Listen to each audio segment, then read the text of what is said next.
গতকালকে গাজীপুর চৌরাস্তায় এক সাংবাদিক চাঁদাবাজির রিপোর্ট করার কারণে ওই সাংবাদিককে মাগরিবের পরে চা খাইতেছে দোকানে বসে, ওইখানে তাকে গলা কেটে হত্যা করেছে। নাউজুবিল্লাহ বলেন, আর জোরে কোন না নাউজুবিল্লাহ। সে চাঁদাবাজির বিরুদ্ধে রিপোর্ট করেছে, এই জন্য তাকে গলা কেটে হত্যা করেছে। নাম আসাদুজ্জামান তুহিন সাংবাদিক, তাকে এইভাবে গলা কেটে হত্যা করলো। শত শত মানুষ দাঁড়িয়ে দেখলো।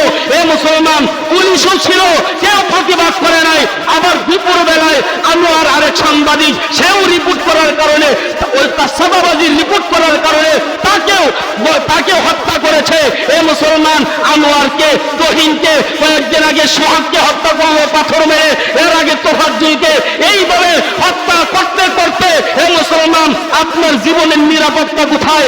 আমার জীবনের নিরাপত্তা কোথায়? কোন নিরাপত্তা নাই। যে অবস্থা চলতেছে এখন বাংলার জমিনে, উমরের মতো যদি রাষ্ট্রনায়ক দেশে না আসে, উমরের মতো শাসন যদি বাংলার জমিনে কায়েম না হয়, তাহলে কারো নিরাপত্তা নাই। যেখানে ইচ্ছা সেখানে আপনি খুন হয়ে যাবেন, আপনার মেয়ে দর্শন হয়ে যাবে। যেরকম ঠিক কিনা? আজকে দেখেন, পুলিশ প্রশাসন দেখার পরেও চাঁদাবাজির রিপোর্ট, এরা কারণ সাংবাদিকের কাজই হইল সত্যটা জনগণের কাছে, দেশের কাছে প্রকাশ করা। সাংবাদিকের কাজই এটা। এখন তাদের সত্যটা প্রকাশ করছে, দিকে হত্যা করে ফেলেছে। হ্যাঁ হ্যাঁ, এই হলো আজীব অবস্থা। তাহলে এই অবস্থা যদি এইভাবে চলে দিন দিন যায়, তাহলে মুসলমান কারো নিরাপত্তা নাই। কার জীবনে কি হবে, আপনার ছেলেমেয়ের জীবনে কি হবে, এ মুসলমান এগুলোরও নিরাপত্তা নাই। আর সাংবাদিকরা, এ মুসলমান, খবরের মধ্যে তারা প্রচার করে দুর্বৃত্তরা গলা কেটে হত্যা করেছে। এ মুসলমান, ওই খবর প্রচারকারীরাও ডরে ভয়ে দলের নাম নিতে চায় না। তারাও বলে দুর্বৃত্তরা গলা কেটে হত্যা করেছে। মানে তাদের ভিতরে এখন ভয়, পুলিশ দেখতেছে তারপরেও বাধা দেয় না। পুলিশের ভিতরেও বই, যেটা আমার মানে সবার ভিতরে একটা বই ঢুকে গেছে। এই জন্য সামনে খুন হয়, মানার হয়, এই জন্য কেউ প্রতিবাদ করে না। এই অবস্থা যদি দেশের হয়, মুসলমান শান্তি কেমনে আসবে? এই জন্যই তো উমরের মতো শাসন, উমরের মতো নেতার দরকার বাংলার জমিনে। এই জন্য আল্লাহর কাছে দোয়া করেন, আল্লাহ যেন এমন একজন উমরের মতো নেতা, উমরের মতো একজন শাসক বাংলার জমিনে আল্লাহ তাআলা যেন কবুল করেন। এমন একজন নেতা যেন আসেন যে সারা দেশে খুন খারাপি দর্শন, এখন যারা চাঁদাবাজির বিরুদ্ধে কথা কয় তাদেরকেও আক্রমণ করে, দর্শনের বিরুদ্ধে কথা বললে তাদেরকেও আক্রমণ করে, দুর্নীতির বিরুদ্ধে কথা বললে তাদেরকেও আক্রমণ করে। কি যে একটা অবস্থা মুসলমান!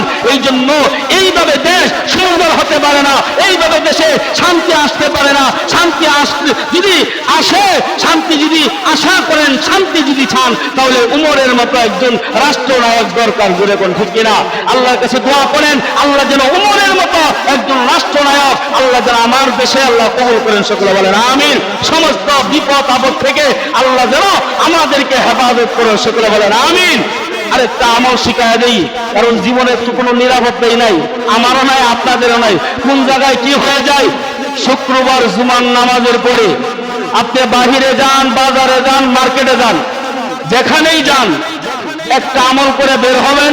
দুনিয়ার কোনো শত্রু, দুনিয়ার কোনো মানুষ, দুনিয়ার কোনো জীব জন্তু আপনার একটা পশমও কেউ বাঁকা করতে পারবে না। সুবহানাল্লাহ বলে, আর যেরকম সুবহানাল্লাহ।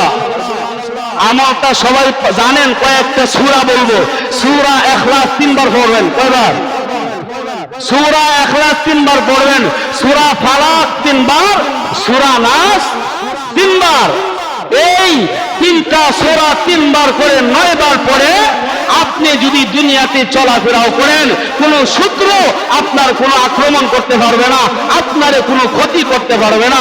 আল্লাহ আমাদের সকলকে এই 3টা সূরার উপরে আমল করার তৌফিক দান করুন। সকলে বলেন আমিন। তারপরে আয়াতুল কুরসি যারা পারেন, আয়াতুল কুরসি পড়েও যদি আপনি বের হন, তাহলে দুনিয়ার কোনো জিনিস আপনার আক্রমণ করতে পারবে না, কেউ ক্ষতি করতে পারবে না। আল্লাহ আমাদের সকলকে এই প্রত্যেকটা কথার উপর আমল করার তৌফিক দান করুন। আমিন। ওয়া আখিরু দাওয়ানা আলহামদুলিল্লাহি রাব্বিল আলামিন। যারা চারিদিকে সুন্নাত পড়ে নেবেন।